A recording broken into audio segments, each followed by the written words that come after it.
soyez les bienvenus si vous nous rejoignez sur Europe 1. La ligne est ouverte au 39 21. Jusqu'à 1h, vous pouvez me poser toutes les questions qui vous préoccupent au sujet de votre vie affective, familiale, professionnelle. Et à tout moment, si vous vous retrouvez dans une histoire, si vous avez une expérience similaire à nous faire partager, vous pouvez nous joindre en nous appelant au standard d'Europe 1, 39 21, où vous serez accueillis ce soir par Quentin, Justin et Asiba.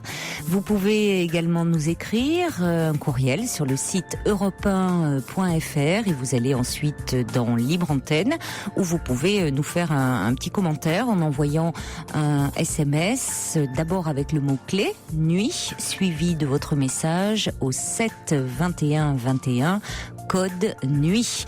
Ce soir, c'est Philippe Chartier, tout en cheveux, qui réalise cette émission.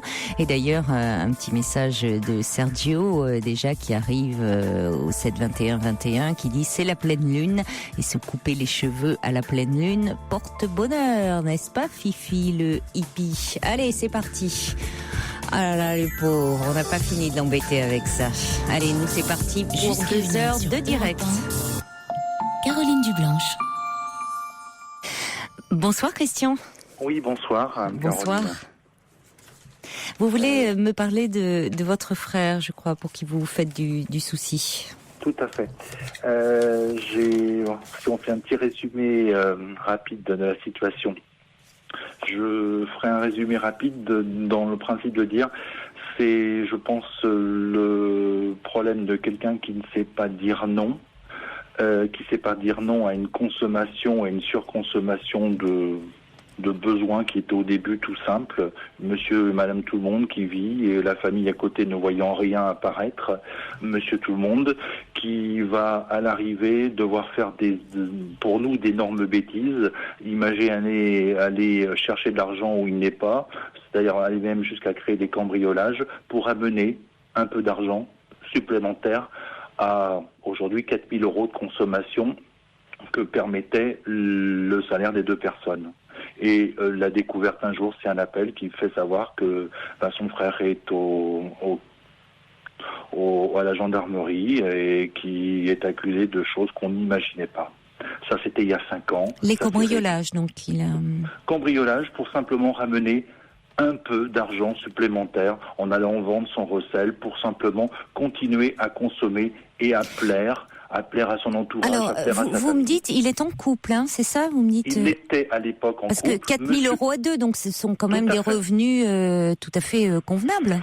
Tout à fait, simplement, oui, c'est ça. Au bout, alors en analysant aujourd'hui, je viens de passer 7 heures avec lui, et en devant passer beaucoup de temps pour amener les informations les unes après les autres. À l'époque, il y a 5 ans, 4 000 € effectivement, monsieur et madame tout le monde qui changent la voiture de temps en temps, qui vivent comme monsieur et madame tout le monde, sauf que sans que personne se rende compte, depuis un temps certain, oui. On consommait plus que ce qu'on gagnait. Oui. Sauf que la famille, personne se rendait compte que petit à petit, des choses apparaissaient autour d'eux. Un véhicule, rentrer un bel espace dans le cercle familial.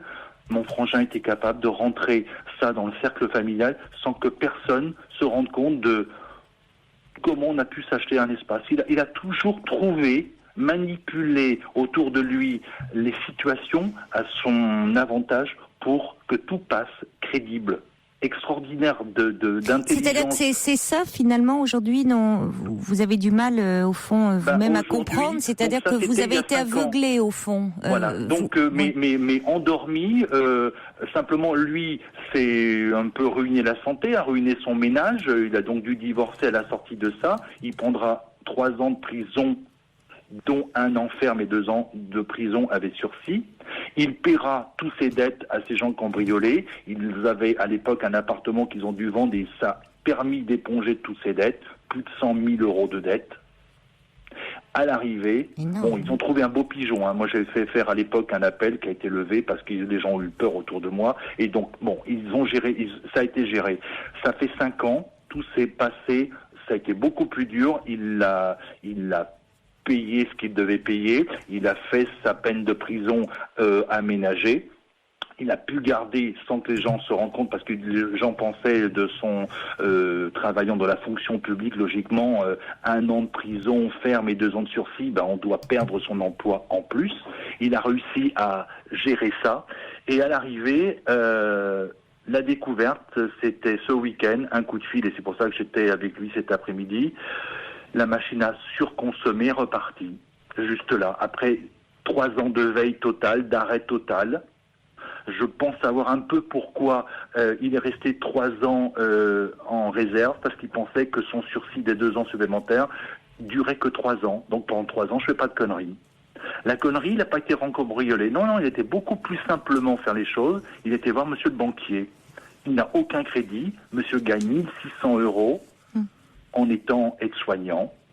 Il est hyper apprécié dans son travail. Il n'a que des notations extraordinaires, parce qu'il a le sentiment tout simplement d'exister dans son travail. Simplement sorti de son travail, les tentations sont là tous les jours. Et quand vous n'avez plus, quand vous n'avez pas, la tentation est trop belle. Donc qu'est-ce qu'on fait? On va à la banque et on vous donne un crédit. Simplement. Il n'a pas eu de problème pour avoir un crédit? Aucun. Alors, ils vont en avoir 3 en moins d'1 an. Et aujourd'hui, je découvre avec tous les documents que je viens de récupérer là, qu'on est à 23 000 € de crédit, et aujourd'hui, à part une voiture de valeur de 2 500 €, il n'y a plus rien en 1 an. Et plutôt que de faire la première, une nouvelle bêtise, on appelle son frère aîné en disant, voilà, faut que je te dise, et quand on a cet appel-là, on croise les doigts en disant, putain, excusez-moi l'expression, mais et il raconte qu'une partie, sachant très bien que la leçon fait partie, mais bon, on n'a pas réponse à tous ces problèmes.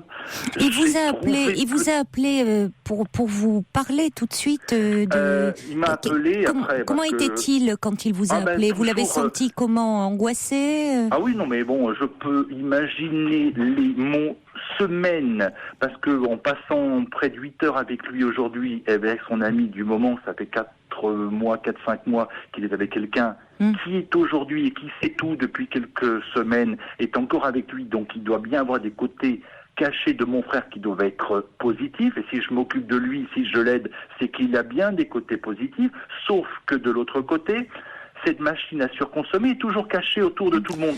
Oui, mais s'il vous a appelé, vous l'avez perçu comment? Comme un appel au secours? Oui, tout à fait. Et je lui ai posé devant cette personne la question crûment, pourquoi tu m'appelles? Quand tu m'appelles, pourquoi tu m'appelles moi? Et qu'est-ce que tu attends de moi? Vu que j'ai un peu géré sa première affaire, pas totalement comme je l'aurais souhaité, mais parce qu'à un moment c'est sa vie et que c'est lui qui a un petit peu, j'oserais dire, éducation judéo-chrétienne. J'ai fait une connerie, je vais payer. Aujourd'hui, voilà, j'ai fait une connerie, je vais payer. Mais il faut qu'il fasse des doses de conneries qu'il n'imagine pas ce que ça va coûter. Il a payé, il est en train de payer à tous les sens du terme. Maintenant, vous avez raison, Christian. Il serait important qu'il comprenne pourquoi. Mais vous ne pouvez pas le faire à sa place. Maintenant, par rapport à cette histoire de crédit qu'il a fait à la banque, il est encore temps de faire machine arrière, hein, puisque au fond, il fait. On a déjà pris rendez-vous avec cette banque. Oui. J'ai pas les réponses à tous les problèmes, et si je vous appelle ce soir, c'est peut-être d'avoir quelques conseils de tierces personnes. À un moment, on va chercher la compétence où elle est. Donc, à un moment, j'ai à côté de moi quelqu'un de très compétent au niveau bancaire. Quand je lui ai donné 3-4 informations, c'est la même banque qui, en moins de 3 crédits, lui aura donné 23 000 € à quelqu'un qui, ils gèrent la totalité de leur compte, savent qu'ils ne peuvent pas payer. Aujourd'hui, écoutez, vous savez, une banque, vous y allez après il y a une confidentialité, votre frère ne veut peut-être pas, après tout, il purge sa peine, il a purgé sa peine, il n'a pas à raconter son passé judiciaire. Potentiellement, non, Non, tout à fait. Non, tout à fait, ça ne regarde pas le banquier. Mais j'imagine que dans les papiers qu'il a signés, vous pouvez, quand on fait un crédit, ça se met pas forcément en place tout de suite, il y a un délai. tout dépend le montant du crédit, tout dépend ce qui se fait, mais il faut vérifier tout ça, ça se met pas en place. On n'a pas dans les documents qu'on a reçus, moi je vais demander, il me certifie qu'il n'a rien reçu, j'ai appelé la banque, vous les avez pas, on va vous les envoyer, j'ai eu cette banque, effectivement on n'a pas de tableau d'amortissement, il ne sait même pas s'il a remboursé. Écoutez, normalement, quand on fait un crédit, on a un tableau d'amortissement, on a tout ça. Moi, le premier, donc on peut tout à fait dire... Il est persuadé que 300 € que multiplie 14 mensualités, oui, ça non, fait mais il a peut-être été... même pas la conscience entre les intérêts et le capital, ce qu'il a remboursé, il ne sait pas ça. Il a même pas... Lui, on va faire très simple pour lui. Tout est simple. Simplement. Non, mais à mon avis, il y est allé quand aujourd'hui ? Hier ? Ah non. Alors, il y a pas été. J'ai moi-même appelé, je me suis fait passer pour lui, pour vouloir rentrer en relation avec sa conseillère, qui l'a vu à 3 reprises et qui lui a permis 2 de ses 3 crédits, mais qui a préparé le 3e crédit. 13 000, 2005, 8 000. Bon, de toute façon, moi, là, c'est vrai que je ne suis pas spécialiste au niveau juridique, au niveau crédit bancaire. En tout cas, pour avoir fait moi-même des crédits, je sais que, comme vous dites, il y a on reçoit un tableau d'amortissement. Enfin, vous imaginez bien, ça se fait pas comme ça. Donc, tant qu'il n'a pas reçu tout ça, ça se signe. C'est là, il vous donne son accord, normalement, le banquier, verbalement. Et puis après, vous recevez, il y a un délai. C'est envoyé à l'organisme central et qui vous le confirme par écrit. Donc vous pouvez très bien, entre-temps, dire que si vous dites que finalement vous vous rendez compte que ça ne va pas être possible, que vous revenez sur votre idée de crédit, vous avez le droit aussi de changer d'avis. C'est de toute façon dans l'intérêt de la banque. Tout à fait. Mais donc renseignez-vous avec... votre frère, parce que vous n'allez pas faire les choses à sa place non plus, ça ne serait pas l'aider. En revanche, soyez ferme avec lui, en lui disant, là tu es en train de remettre le doigt dans l'engrenage, et ce n'est pas possible étant donné déjà les dettes que tu as à payer. Tu m'as appelé, je l'entends comme une demande d'aide. Moi, si tu veux, dites-lui, proposez-lui de l'accompagner voir le banquier. Ah non, mais c'est prévu, le rendez-vous est pris. Simplement, avant d'avoir à aller voir un banquier, il y a sûrement d'aller chercher des réponses à beaucoup de questions. Et quelqu'un me dit, il a toujours 7 jours de rétractation, on m'envoie un SMS. Le premier crédit date de juillet 2009, le deuxième de février 2010 et le troisième de mai 2010. Avec une consommation en plus de ces 1 600 € de 1 100, de 1 300, et on est passé dans les 4 derniers mois à 2 000 € de consommation supplémentaire à ces 1 600 €. Les 1 600 € avec les charges fixes qu'il a et les 600 € maintenant de crédit, il n'y a plus rien. Donc on va accueillir Philippe, que je remercie, qui est avec nous au 39 21. Bonsoir Philippe. Bonsoir. Bonsoir. Vous travaillez dans une association qui justement essaie de venir en aide, enfin qui vient en aide aux personnes endettées, je crois. C'est ça. Donc on fait de l'accompagnement administratif et juridique, et entre autres sur le surendettement. Oui. Alors c'est drôle parce que j'ai plusieurs fois écouté votre émission et je pensais intervenir sur mes problèmes de vie amoureuse. Mais vous voyez, je réagis là-dessus parce que c'est un problème qu'on connaît par cœur. Oui. Et les crédits que ce monsieur a dû prendre, c'est des réserves d'argent et des crédits revolving plutôt que des vrais crédits. Le premier, c'est 13 000 € à 4,5. Le deuxième, c'est 2 500 € à 8,8. Et le troisième, effectivement, on rentre dans une même banque, mais avec une filiale du même groupe, où là, on passe effectivement un truc indisible moi-même. Je vais récupérer les documents cet après-midi. Indisible, mais le taux est annoncé pour 8 000 € à du 18 et compagnie. Donc ça, c'est du crédit revolving. Ça. Voilà, il rembourse 240 € de supplémentaires sur celui-là. On ne sait pas les durées, il n'y a aucun tableau d'amortissement, il n'y a rien. Parce que ça, c'est pas un crédit avec un taux d'amortissement, c'est une réserve d'argent. D'accord. Donc en fait, totalement on dégage une réserve d'argent et... Alors justement, on va vous laisser peut-être parler, Philippe, pour voir qu'est-ce qu'il serait possible. Comment venez-vous en aide quand on atteint... Vous avez entendu l'histoire du frère de Christian, quand on est dans... Nous, on a dû en faire, 1000 l'année dernière, des dossiers comme ça. Donc, en fait, là, il faudrait que je donne le numéro de l'association. Mais bien sûr, oui, vous pouvez. Je vais pas le donner en ligne parce que d'accord. Oui, vous seriez submergé. D'accord. Oui. Franchement, même à ce temps-là, j'ai peur de. Mais je peux le donner en antenne et. Bien sûr, oui, avec plaisir. Et comme ça, nous le noterons et nous. On n'a jamais souhaité faire de la pub dans les médias parce que on demande déjà sans ça. C'est très révélateur parce qu'en général, les associations, au contraire, aiment se faire connaître, mais vous, au fond, vous êtes déjà submergé de demandes. Voilà. Et oui. Comme on n'a pas de J'ai utilisé avec lui le mot malade. Oui. J'ai comparé ça à une maladie. On est bien d'accord. J'ai comparé ça à un cancer. Tu viens de rechuter, tu viens d'avoir un nouveau cancer. Oui, alors, simplement. Monsieur, c'est peut-être un peu fort. Moi, je serais beaucoup plus. Je veux bien une dépendance. Je veux bien parler de maladie. Mais je vous laisse dire, oui. Pour moi, c'est une maladie sociale. C'est-à-dire qu'aujourd'hui, c'est tout le. Alors, je vais pas faire trop de politique, mais c'est toute la société qui participe à rendre les gens malades. On est bien d'accord, ça je suis tout à fait d'accord avec vous. C'est pour ça que je me suis fait appeler d'appeler. Je pensais pas que je serais passé à une telle émission sur un tel sujet. Mais franchement... vous voyez, c'est une libre antenne. Hein. Je lui ai souhaité qu'une chose, c'est que, je sais pas si un jour ça se fera, mais avec ta situation, avec ton histoire tellement con, mais c'est l'histoire de Monsieur Tout le Monde, il doit y en avoir, et vous venez d'évoquer des milliers tous les jours, c'est, mais putain, mais fais-moi un livre, et si ton livre, il peut servir à sauver tous les autres, au moins ça aura servi qu'à ça. Et si avec ce livre tu peux enfin avoir du pognon et vivre comme tu veux, eh ben au moins ton histoire elle aura servi à quelque chose. Mais je reste persuadé que c'est la consommation, effectivement.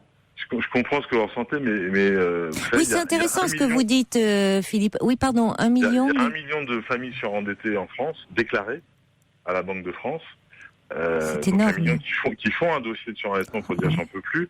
Et pour 1 million de surendettés, vous avez, je sais pas, 5 millions de foyers où il y a du trop endettement, mais qui est même pas déclaré en surendettement. Donc pour une personne comme votre frère qui va peut-être pas faire un dossier de surendettement, peut-être qu'on peut contester les crédits, mais c'est très très compliqué. Mais il faudrait au moins qu'il fasse un dossier de surendettement. Après, on peut analyser s'il y a eu abus de faiblesse de la part de sa banque. Mais il y a énormément de gens qui ont des crédits et des crédits qui prennent alors c'est la grande excuse pour changer une machine à laver ou pour acheter un grand écran, mais on leur vend que des crédits à 18%. Et j'étais intervenu sur une autre antenne auprès de Madame Lagarde pour lui demander pourquoi on laissait des banques fourguer des crédits à 18% alors que les mêmes banques refusent aux mêmes gens des crédits à 4%. Et il n'y a pas de réponse. C'est-à-dire que c'est une pratique qui est autorisée aux banques et qui est oui, c'est effrayant quand on voit effectivement des crédits à 18%. D'ailleurs, c'est pour ça que j'aime bien quand vous dites oui, si on parlait de maladie, vous dites que ça serait une maladie sociale. C'est pour ça que vous dites, vous proposez un soutien juridique, vous ne proposez pas de soutien psychologique, parce qu'on pourrait se dire aussi que ces personnes auraient besoin. Alors j'entends bien que... On fait beaucoup d'écoute et on fait beaucoup de pédagogie. C'est quoi une tutelle qu'il faut mettre sur une personne? Le mot tutelle, c'est une... Ah non, alors... On est aussi association de tutelle et curatelle. Le problème, c'est qu'aujourd'hui, on met pas quelqu'un sous tutelle uniquement parce qu'il a des crédits. On met quelqu'un sous tutelle parce qu'il a une altération des facultés mentales. Alors, on peut mettre sous tutelle quelqu'un qui est malade du jeu, par exemple, parce que ça, c'est une addiction. L'addiction au crédit, jusqu'à aujourd'hui, n'a pas été démontrée comme une altération des facultés mentales. Voilà, alors, dès que vous venez de parler du jeu, je peux compléter l'information sur mon frère. Avant d'aller cambrioler d'autres maisons pour avoir d'autre argent, il a vu la sanction, il a trouvé une autre solution, il va voir la banque. Simplement, la banque, on consomme. Et pour consommer... mais c'est pas un casino, la banque. Non, je viens de découvrir que le mot casino, c'est vous qui l'avez utilisé, pas moi. C'est qu'il a, par une rencontre, rencontré quelqu'un qui l'a amené dans ce monde du casino. Il a vu ce que c'était que flamber des cartes à 500 € tous les soirs autour de lui. Et... il l'a pensé, et ça a été avoué cet après-midi, qu'en allant au casino avec des soirées jusqu'à 800 €, on puisse se refaire, gagner le jackpot et enfin calmer, entre guillemets, sa banque en remboursant tout ça en une seule fois, un seul coup, le miracle. Oui, mais il en gagne 1600, vous lui avez rappelé qu'il en gagne 1600, donc s'il flambe 800... On joue à crédit depuis un an, on est passé à plus de 2000 € de consommation à côté de ces 1600, mais ces 1600 à la fin du mois, avec le rythme de vie tout simple de Monsieur Tout-le-Monde, il n'y a plus rien. Bon, écoutez, je crois... Oui, pardon, un dernier mot, Philippe. Une anecdote pour parler de la maladie sociale.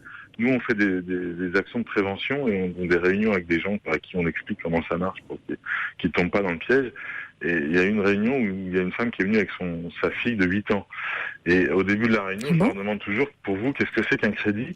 Et la petite fille, qui était très studieuse, dit moi, je sais. Et elle a dit, vous savez, un crédit, c'est quand maman, elle met la carte dans la machine et que la machine lui donne des sous. Et quand vous avez compris ça, vous avez compris que la génération qui arrive, elle est mal barrée parce qu'elle croit que l'argent est virtuel. Oh là là. Voilà. Alors que nos grands-parents, ils comptaient les sous. Et oui. Et ben voilà. Et oui, on disait l'argent sous le matelas, l'argent en espèces, finalement, c'est ça, payer. On dit encore les séances chez le psy qui se paient en espèces, mais la matérialité de l'argent. C'est vrai qu'on a perdu cette matérialité. Et puis, ce qu'a dit monsieur sur son frère, c'est que beaucoup de gens, ils ont besoin d'avoir, parce qu'on leur dit que, voilà, c'est la chanson de Souchon, ça fait le bonheur. Complètement. C'est clair aujourd'hui à quelqu'un séduire son extérieur, tous les gens qui vous accompagnent et qui ont trouvé le beau pigeon pour payer, parce que les gens ne savent même pas la situation. L'art et la manière de maquiller tout ce qui se passe, jouer le flambeur, c'est beaucoup plus facile de claquer 2000 €, surtout quand on les a pas, quand ils vous appartiennent pas, et un jour il va falloir payer. Et un jour, quand on peut plus, on appelle en disant, il faudrait que tu, espérant au premier appel, c'est est-ce que tu peux toi me faire aujourd'hui, entre guillemets, un chèque de 20 000 € que je te rembourserai. Oui, mais là, derrière aussi, dans votre histoire, Christian, dans votre histoire, dans votre histoire peut-être familiale, dans l'histoire de votre frère, dans la façon dont lui aussi a vécu les choses, il y a quand même aussi ce qui est frappant, une absence totale de limites. C'est-à-dire, évidemment, là, ça se voit par rapport à l'argent. Vous l'avez dit, vous avez commencé par ça, quelqu'un qui ne sait pas dire non. Et qui... Je vous arrête. Oui. Je vous arrête. Nous, 23 000 €, c'est rien du tout. Non, attendez, je dis pas ça. Non, jusqu'à aller... à 23 000 €, on est bien d'accord. Ça aurait pu aller tellement vite. Pardon, non, vous n'avez peut-être pas entendu précédemment les condamnations et le fait de quand même aller cambrioler. Oui, il y a eu des cambriolages. C'est quand même pas rien, ça. D'aller, si vous voulez, on n'est pas dans la question, de faire des crédits. Là, c'est quand même aller s'approprier le bien d'autrui. On est quand même, ça pose la question quand même, vous voyez, de l'interdit. Quand on découvre ça, il paiera sa dette, effectivement, si dette il y a, mais il y a bien d'autres pots cassés, la famille, tous les gens autour, et effectivement, sa croix, il a porté pendant un Non, mais il y a quand même d'être un acte délinquant, il y a quand même une absence, quelque chose de l'ordre de l'absence de limite qui est assez frappante et qui serait à chercher du côté de son histoire. Et qui se retrouve effectivement aujourd'hui dans son rapport à l'argent, dans ce côté d'aller flamber et tout ça. Vous voyez, j'étais au-delà de ce qui est en train de se jouer là. C'est pas rien non plus. Moi j'appelle, c'est effectivement une première fois ça loupe. On se promet de surveiller, tout est bordé. Oui, et le rappel à la loi ne suffit pas. C'est qu'à un moment, il a pensé qu'avec ses 2 ans de sursis... Oui, mais il a quand même fait un an de prison. Il a fait un an de prison, un an de prison ferme aujourd'hui. Oui, ça me fait... Il a réussi, grâce à son travail en tant que fonctionnaire, aujourd'hui, par un appel qui a été posé, qui a été enlevé, personne n'a su que l'appel avait été enlevé. Donc il a gardé son emploi, il a réussi à aménager son temps tant mieux, de dans prison, un sens. Avec quelques nuits, il aura passé une trentaine de jours. Oui. Est-ce que c'était donc suffisant? Écoutez, s'il avait perdu son emploi, ça aurait été vraiment une... Ah oui, je pense que ça aurait été une perte terrible. Uniquement dans son emploi. Tant mieux. On lui a pas conseillé, le juge qui l'a suivi, un suivi thérapeutique, une injonction thérapeutique? Bien sûr. Moi-même, la première chose pour le protéger, tout de suite, c'était de le mettre au vert pour qu'il se protège. Et il était parti en psychiatrie 15 jours pour qu'on puisse après calmer le jeu et trouver des solutions. Mais à un moment, la situation, on la découvrait de jour en jour, elle n'était pas extraordinaire. Ils ont trouvé le beau pigeon pour faire payer toutes les dettes. Oui, mais... bon, non, ce que je veux dire, Christian, vous ne pourrez pas toujours être derrière votre frère, ce que vous faites avec... on voit à quel point beaucoup de prévenance et d'attention. Alors, je ne sais pas après comment ça s'articule, là aussi, dans votre famille, dans votre fratrie, pourquoi vous jouez ce rôle auprès de votre frère. Alors, le frère aîné, qui n'est pas né pour aider la collectivité. C'est vous, le frère aîné ? Mais c'est moi, ouais. Et lui, c'est le second, 2 ans de moins que moi. Après, j'ai un frère et une sœur, un autre frère 10 ans plus jeune, et qui, lui, a la capacité, qui a les têtes sur les épaules, on va faire simple, et qui consomme que ce qu'il a, et qui avance tous les jours dans la vie, comme monsieur tout le monde. Vous êtes infiniment protégé. Oui, les parents, pardon. Et des parents qui, eux, ont un certain âge, et qui, sur cette opération, la deuxième phase, on veut les protéger le plus possible pour éviter qu'ils prennent 10 ans supplémentaires, là. Je comprends. Donc vous protégez vos parents aussi. Mais si vous voulez, vous ne pourrez pas toujours protéger votre frère et finalement à trop le protéger, à être un rempart en permanence. Voyez, vous ne pouvez pas vous à vous seul constituer des limites. Il va falloir. Je vais pas être le gentil qui va pouvoir protéger toute la misère humaine. Il y en a un paquet. Et monsieur, merci d'avoir appelé parce que ça confirme ce que j'appréhendais et ce but d'appeler. Effectivement, c'est de moi trouver quelques solutions à mon problème, mais je reste persuadé, effectivement, que ce monde qui nous accompagne et qui n'est que tentation, auprès de ces gens-là qui n'ont plus aucune éducation autour de cette consommation, mais c'est pas en tout cas dans votre famille, c'est pas seulement ça, puisque vous, dans votre fratrie, vous n'avez pas ce même rapport à l'argent. Donc il y a quelque chose. Les mêmes parents, la même éducation. Mais votre frère, voilà. Bon, alors c'est pour ça qu'il serait important. Hors antenne, on va vous mettre en relation avec Philippe pour qu'il vous communique les coordonnées de son association, ou on va vous les transmettre. Nous, on va bien les noter. Et je pense que par rapport à votre frère, il est important de lui dire, puisqu'il vous a appelé, il vous demande de l'aide, de dire que vous ne pouvez pas, bien sûr que vous êtes présent pour lui, mais que ce n'est pas vous qui pouvez l'aider comme peut-être il souhaiterait que vous le fassiez. Parce que vous êtes trop proche, justement, de lui, effectivement, et qu'il faut vraiment qu'il se tourne vers l'association dans laquelle est engagé Philippe. Et là, ça va être un premier pas où déjà on va l'aider, le conseiller, et puis il y aurait certainement aussi un travail à faire sur lui-même. À un moment, la deuxième situation fait qu'à un moment, on va tout faire aujourd'hui pour régler cette deuxième, mais pour éviter le plus longtemps possible qu'il n'y en ait pas une troisième. Mais je me dis comment on peut laisser dans la nature des gens, aujourd'hui sans grande capacité de surveillance, où on leur ouvre les portes grandes ouvertes à quelqu'un qui a fait quand même une belle bêtise à cause de l'argent, mais je reste persuadé que son premier jugement, on n'a volé qu'un cambrioleur. On s'est pas trop embêté, aller juste plus loin de savoir pourquoi cambriolage. On a volé, on paye, on a 3 ans de prison, merci, au revoir. Mais cette personne mais la justice n'est pas là pour faire de la psychologie. La psychologie n'est pas là. La justice n'est pas là pour faire de la psychologie. En assise, ils ont déjà du mal à faire leur travail. Alors. Oui, ils ont déjà. Là, c'est déjà très compliqué. Si en plus, oui, voilà, vous avez tout dit, Philippe. En cour d'assises, on se plonge dans la psychologie, mais dans la psychologie de l'accusé. Pour essayer de comprendre, pas des victimes, C'est ce qui souvent choque d'ailleurs les parties civiles, mais on essaie de comprendre finalement ce qui a pu pousser la personne à commettre le crime, enfin à commettre. Voilà, on plonge dans son passé, mais le palais de justice n'est pas. Vous êtes sur les bancs à côté de gens qui ont eu leur maison cambriolée, ils parlent tous de viol, et je peux comprendre que quand on vient chez vous cambrioler pour prendre des biens de consommation, c'est considéré pour ces gens-là comme du viol. Oui, mais vous parlez de biens de consommation, mais eux, c'est leur intérieur. Une maison, c'est un intérieur. On est bien d'accord.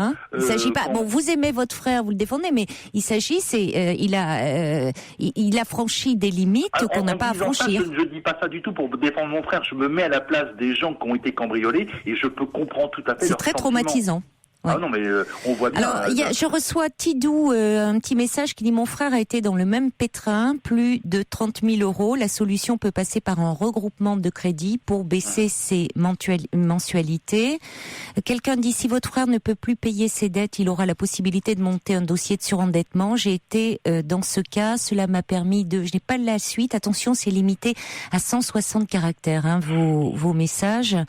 Et puis il y a également c'est First Lisa qui me dit: allez, un peu d'humour malgré tout. Voilà que vous vous lancez dans la finance ce soir, Caroline. Oui, écoutez, alors là je suis mal partie. Hein.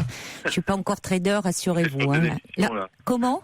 Vous allez changer d'émission. Oui, la reconversion, c'est pas gagné, hein, je vous garantis. Proposez à votre chaîne une chaîne sur la consommation et sous tous ces délires. Il y a tellement de gens touchés par ça. C'est des bombes à retardement. Là, en voilà un exemple. Monsieur a évoqué des milliers d'exemples tous les jours avec des dossiers bien plus importants. Il y a une éducation qui n'est plus faite. Où la ferons-nous ? On l'a entendu, en tout cas, votre message. Vous pouvez aussi, je reçois des messages, vous adresser à la Banque de France, mais je pense que Philippe vous donnera toutes ces indications en antenne par le biais de votre association.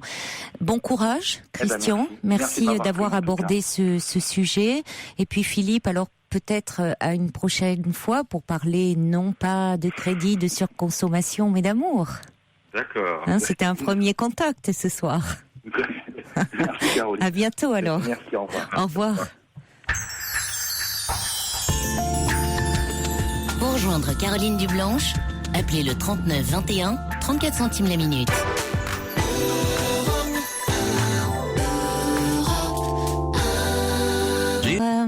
Des petits messages encore qui arrivent pour Christian et son frère Andy. Il dit: votre frère devrait se faire aider par un professionnel qui pourrait le soulager, lui faire comprendre et lui faire prendre conscience de toutes ces choses qu'il fait. Il est comme quelqu'un comme malade finalement. En tout cas, c'est vrai que ça ressemble à une addiction. Il y a le rapport qu'on a à l'argent n'est pas innocent. Hein. Il se construit aussi en fonction de notre histoire, en fonction de la façon dont nos parents eux-mêmes se comportaient vis-à-vis de l'argent. L'argent aussi est révélateur de nos manques affectifs. Donc il y a beaucoup de choses qui sont intéressantes dans les thérapies de couple. Il y a beaucoup de choses qui tournent autour de l'argent et cette question-là est fréquemment abordée. Anita aussi nous envoie un message pour dire que depuis la dernière réforme, le délai de rétractation quand on fait un crédit est de 14 jours. On accueille maintenant David. Bonsoir David. Oui, bonsoir Caroline. Bonsoir. Je ne vais pas être très original, mais sans aucune flagornerie, c'est un honneur de pouvoir vous parler. Je vous écoute depuis très longtemps. Non, simplement, je voulais vous parler. Je ne vais pas sombrer dans le pathos, hein, c'est pas ça. Mais j'ai perdu mon père quand j'étais très jeune, j'avais 13 ans. Mon père s'est suicidé. Il m'a conduit à l'école normalement, comme tous les jours. Et je l'ai pas revu le soir. Et je traîne ça comme un boulet parce que j'ai un grand sentiment de culpabilité en me disant que peut-être un mot, un regard aurait pu changer les choses. J'avais une relation assez particulière avec mon père. C'était plus une relation amicale qu'une relation père-fils.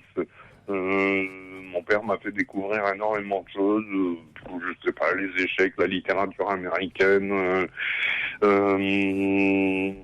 Mais je traîne derrière moi ce sentiment de culpabilité. Est-ce que j'aurais pu faire quelque chose pour éviter ce geste fatal qui n'avait rien à voir avec une situation familiale? C'était juste des soucis professionnels.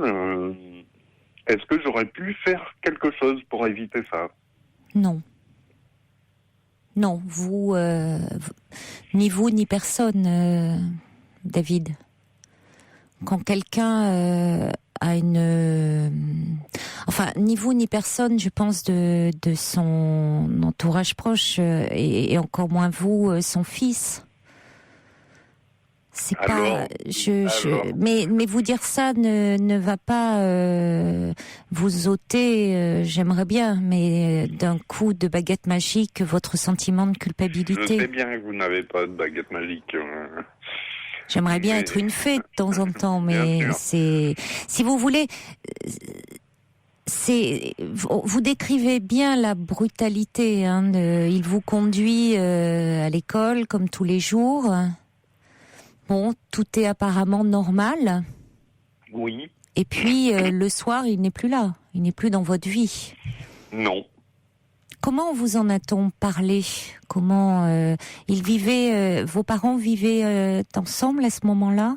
Bien sûr, oui. Oui. Comment vous a-t-on parlé à ce moment-là de sa disparition ? Qu'est-ce qu'on vous a dit ? Qu'est-ce que je me suis dit ? Déjà, c'est moi qui l'ai retrouvé mort au pied d'une falaise, donc c'est pas le truc très amusant. C'est vous qui l'avez trouvé ? Oui. Comment cela se fait-il que ce soit vous qui l'ayez trouvé ? C'était, à mon avis, complètement indépendant de sa volonté. Simplement, on a cherché après lui pendant plusieurs jours, et simplement, il avait garé sa voiture dans un endroit qui n'était pas visible depuis la route. Puis finalement, on a fini par voir sa voiture avec les clés sur le contact. Voilà. Et c'est tout, il s'est balancé du haut d'une falaise, quoi. Je n'ai aucune acrimonie contre lui, je comprends. C'est pas ce que je vous dis, mais vous étiez accompagné à ce moment-là ? Vous étiez avec quelqu'un ou... J'étais avec un ami de mon père, oui. Mais bon, de toute façon, ce jour-là, je me suis dit, dans ta vie, il t'arrivera jamais rien de pire. Donc, on cherche dans les livres de quoi patienter un peu, hein. C'était un gouffre pour vous, de se dire ça, qu'il vous arriverait rien de pire. Vous vous êtes senti abandonné Non, mais je me demande finalement si quelque part je n'ai pas tendance à l'idolâtrer un peu. Même s'il m'a apporté beaucoup de choses, comme je vous ai dit, on avait une relation qui n'était peut-être pas vraiment une relation père-fils, plus une relation amicale. Oui, il vous transmettait ses passions finalement. L'échec, oui. La littérature. D'ailleurs, vous dites qu'après, vous-même, vous avez trouvé refuge dans les livres. Ah oui, toujours maintenant. Il m'en faut pratiquement un par jour, quoi. Sinon, je suis pas heureux. Mais comment évacuer ce sentiment de culpabilité ? J'ai eu l'occasion d'en parler avec des psychologues, avec des psychiatres, et tout le monde me donne la même réponse que celle que vous venez de me donner. C'est-à-dire, non, vous ne pouviez rien faire. Alors, dois-je vivre... C'est-à-dire que vous ne compreniez pas qu'il y avait chez votre père une fêlure comme ça, une souffrance. Vous vous en voulez de ne pas l'avoir senti Voilà, c'est un sentiment de culpabilité. Je m'en veux de ne pas avoir senti qu'il y avait quelque chose qui allait pas.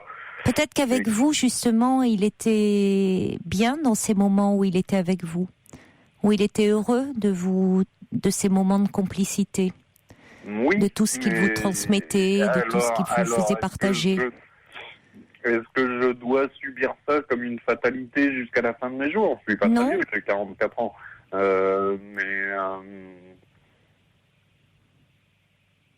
Non, peut-être que justement, vous savez, il y a des personnes qui donnent très bien le change.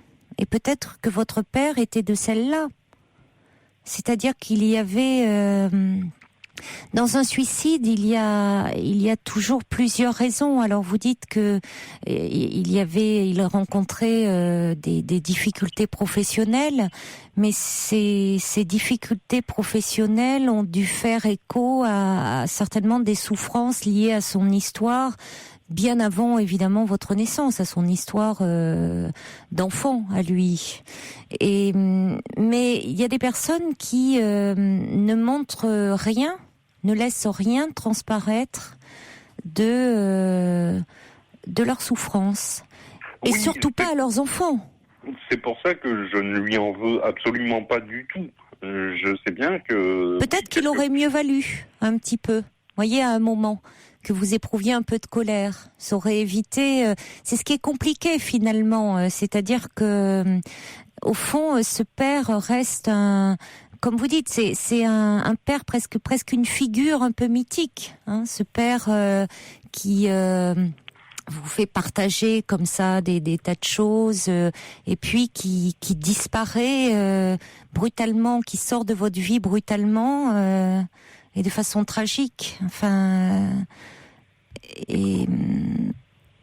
donc il reste idolâtré. C'est-à-dire que vous ne pouvez pas non plus 13 ans, c'est l'âge où aussi vous auriez pu rencontrer vraiment votre père et peut-être vous commencer à vous affronter, vous opposer à lui un peu plus tard. Oh, je ne me suis jamais opposé à lui, je ne m'oppose jamais à personne. Parce que vous étiez... Eh oui, peut-être, justement. Peut-être que vous n'avez pas pu, parce que vous étiez encore trop jeune, David, pour cela. Là, vous étiez au sortir de l'enfance. C'est plus tard, en général, que ça se fait. À un moment pour se construire, vous auriez eu certainement des différends. Là, il est mort à un moment où tout était idéalisé. Je ne pense pas que nous aurions eu des différends, parce que s'il m'a bien légué quelque chose, c'est surtout un grand esprit de tolérance et de tempérance. Donc je ne pense pas que... Ce que je veux vous dire, c'est que il est parti à un moment particulier et assez critique, qui est l'entrée dans l'adolescence, c'est-à-dire le moment où vous en auriez eu le plus besoin. Oui. Je crois que le seul terrain sur lequel on aurait pu s'affronter, c'était sur un damier d'échecs. Mais peut-être, symboliquement, oui. Mais vous auriez pu vouloir le dépasser. C'est-à-dire que, et ça aurait été important, c'est-à-dire que dans cet affrontement, n'y voyez pas quelque chose de malveillant. Il y a quelque chose, au contraire, pour se construire. Les adolescents, à un moment, même s'ils aiment leurs parents, ont besoin de s'opposer à eux pour justement s'affirmer dans leur propre personnalité. Donc il y a tout lieu de penser que vous auriez pu le faire. Or, à un moment, la mort brutale et tragique de votre père vous a empêché cela. Et vous me dites d'ailleurs, vous ne vous affrontez à personne. Vous vous êtes retrouvé au fond en tête à tête avec votre mère. Vous avez des frères et sœurs ? Oh, j'ai 2 sœurs, mais une habite en Écosse et l'autre habite en Suisse. Donc, oui, donc le seul garçon. Pas souvent. Donc oui, en fait, oui, à 13 ans, je me suis retrouvé chef de famille, quoi. Voilà. Et oui, vous étiez c'est un peu tôt quand même. Le petit homme de la famille. Voilà. C'est lourd. Peu tôt. C'est lourd. C'est un petit peu lourd à porter. Ouais. Est-ce que vous-même, vous avez construit une vie de famille ? Oh, j'ai à peu près bien réussi mes études, oui. Est-ce que j'ai construit une vie de famille ? Oui. J'ai 2 enfants, je suis divorcé, mais c'est un divorce par consentement mutuel, un truc très banal de nos jours. Qui n'était pas de mon fait, c'est encore un truc que j'ai subi aussi, ça. C'est pas moi qui voulais divorcer, bref, ça n'a rien à voir du tout. Et avec vos enfants, vous avez garçon, fille ? Le choix du roi, un garçon et une fille. Oui. Quelle relation avez-vous avec eux ? Avec mon garçon, des relations assez similaires à celles que j'avais avec mon père. Oui. Il a quel âge ? Il a 15 ans. Oui.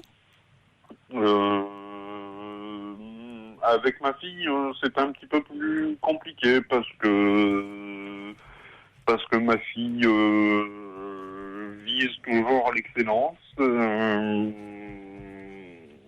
Elle a 12 ans, elle a des résultats scolaires qui, par moments, m'effraient un peu, tellement ils sont bons.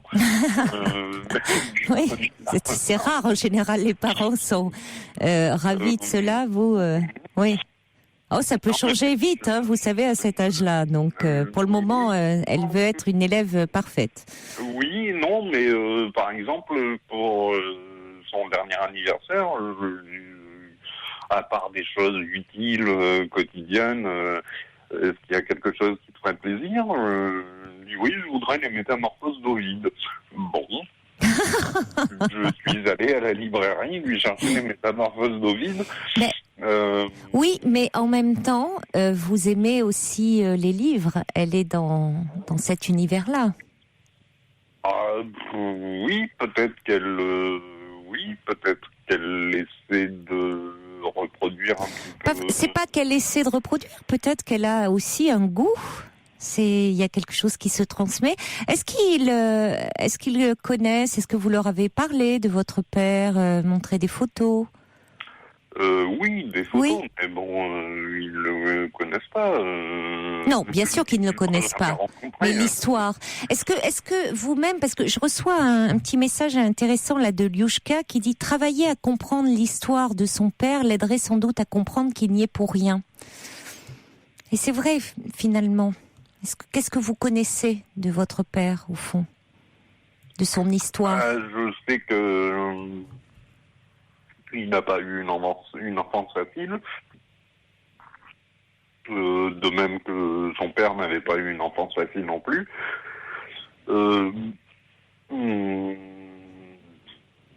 J'entends par là, non pas parce que le milieu familial était malsain ou quoi que ce soit. Mais, pourquoi c'était pas facile? C'est pas facile parce que c'est une famille où on meurt très jeune. Donc, pour quelle raison? Pour quelle raison? Le père de mon père, c'est-à-dire mon grand-père, est mort bêtement pendant la guerre. Voilà. Son père, c'est-à-dire mon arrière-grand-père, est mort bêtement aussi parce qu'il s'est fait encorner par un taureau. Donc voilà. Bon, peut-être quelque part, oui, il y a peut-être un passif. Oui, il y a des morts prématurées d'hommes finalement jeunes qui n'ont pas pu vieillir. Mais ceci dit, quel âge avait votre père quand il est décédé? 51 ans. Oui. Vous n'avez pas atteint cet âge-là? Ah non, pas encore, je n'en ai que 44. Laissez-moi encore un petit peu de temps à vivre, s'il vous plaît. Pourquoi dites-vous ça? Bonne question. Vous me perturbez, ma Caroline.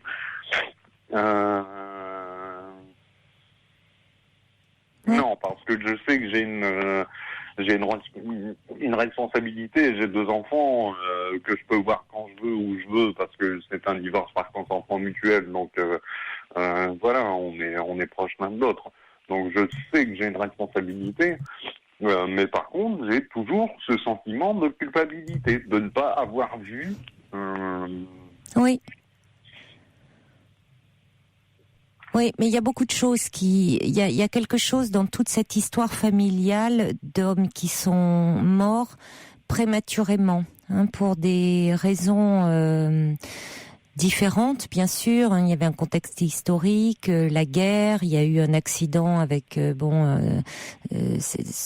taureau. Il y a eu, mais en tout cas des hommes qui n'ont pas pu, qui sont disparus et où semble-t-il la mort a laissé évidemment un traumatisme, des trous dans l'histoire, quelque chose. Et vous voyez, quand je demandais un petit peu où vous en étiez, savoir l'âge de votre père et où vous en étiez vous, parce que ça peut être une période angoissante, d'atteindre l'âge qu'avait votre père au moment où il est décédé, ou peut-être du coup de l'avoir dépassé.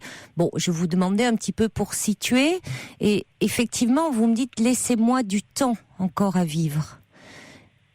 Et je vous pose la question, et vous me dites, bon, il y a eu un trouble très net chez vous à ce moment-là. Oui. Et oui, mais ça, il y a des choses qui montrent qu'il y a encore beaucoup de choses qui restent à creuser, parce que cette idée, finalement, que la mort devrait planer, et qu'au fond, l'histoire, comme s'il y avait une espèce de fatalité. Exactement, c'est le terme que j'allais employer. Pardon. Voilà. Or, il n'y a pas de fatalité.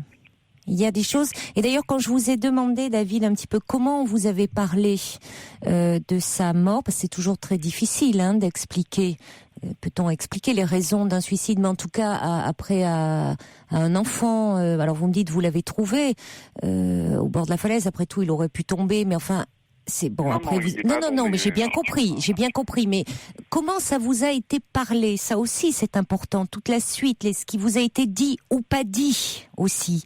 Tout est à prendre en compte. Et vous n'avez pas répondu. C'est pas. Donc on sent qu'il y a des choses qui n'ont pas forcément été suffisamment exprimées, ou que vous n'avez pas pu suffisamment exprimer à ce moment-là. Peut-être de ce sentiment de culpabilité, qui si vous aviez pu dire, peut-être que vous ne seriez pas encore aujourd'hui à vous le traîner, en tout cas aussi intensément. En tout cas, il y a Cassandre, pour conclure, qui dit, qui trouve votre témoignage très riche, et qui dit qu'il y a des livres tels que Aïe mes aïeux de Anne Schlussenberger, qui travaille sur tout ce qui est transgénérationnel, qui pourrait vous éclairer. Cassandre qui disait pourquoi finalement vous aimez la littérature, vous aimez les livres, pourquoi ne pas écrire des lettres à votre père défunt, transformer le sentiment d'échec en créativité. Et puis il y a quelqu'un aussi qui disait pour exorciser j'écrirai. En plus vous lisez, vous avez une grande culture littéraire grâce à votre père, donc il y a quelque chose de la transmission là. C'est vrai que vous pourriez lui écrire. Oui, mais écrire. Oui. Écrire, lui écrire. Vous pourriez coucher sur le papier ce que vous ressentez. Ça pourrait aussi être libérateur. Parce que je couche sur le papier, c'est plutôt des dessins, des aquarelles, Oui, c'est aussi très créatif. Mais écrivez peut-être ce que vous ressentez aujourd'hui à l'égard de votre père. Il y a aussi de cet enfant de 13 ans qui a besoin de s'être exprimé. Merci en tout cas de votre témoignage, David. Et puis, je crois continuer à en parler parce qu'il y a des choses à revoir dans votre histoire familiale du côté paternel. Oui, non, mais ne me dites pas merci, c'est à moi de vous remercier. Enfin, d'ailleurs, je ne devrais pas vous remercier parce que quand on remercie quelqu'un, c'est qu'on n'a plus besoin de lui. Vous pourrez me rappeler pour me donner de vos nouvelles. À bientôt. On essaiera de faire ça, mais en fait, oui, finalement, vous me donnez la même réponse que les autres psychologues que j'ai rencontrés.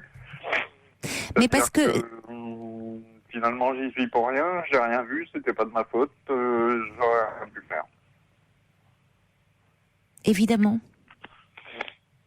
Mais je sais bien que la culpabilité est quelque chose de très profond. Et elle est inévitable quand il y a un suicide dans l'entourage. Et là, ça a touché votre père. Et moi, je pense que auprès de vous, vous pouviez d'autant moins le voir qu'il devait être heureux auprès de vous. On peut le penser quand vous décrivez cette relation, de ces moments de complicité. Donc, vous pouviez d'autant moins le voir. Maintenant, il y a cette culpabilité qui est à chercher peut-être sur d'autres plans. Culpabilité d'être en vie, culpabilité de pouvoir vous-même, peut-être de pouvoir au fond le dépasser en continuant à vivre. C'est peut-être aussi ça. Et en vous autorisant à vivre, vous, dans cette chaîne comme ça d'hommes qui ont connu des destins un peu tragiques. C'est peut-être tout ça aussi, accepter d'être en vie et de pouvoir vous être finalement heureux, en tout cas vous délester d'un poids d'une histoire qui n'est pas la vôtre. C'est peut-être ça qu'il faudrait arriver à pouvoir faire, David. Et un travail pourrait vous y aider. Bon courage.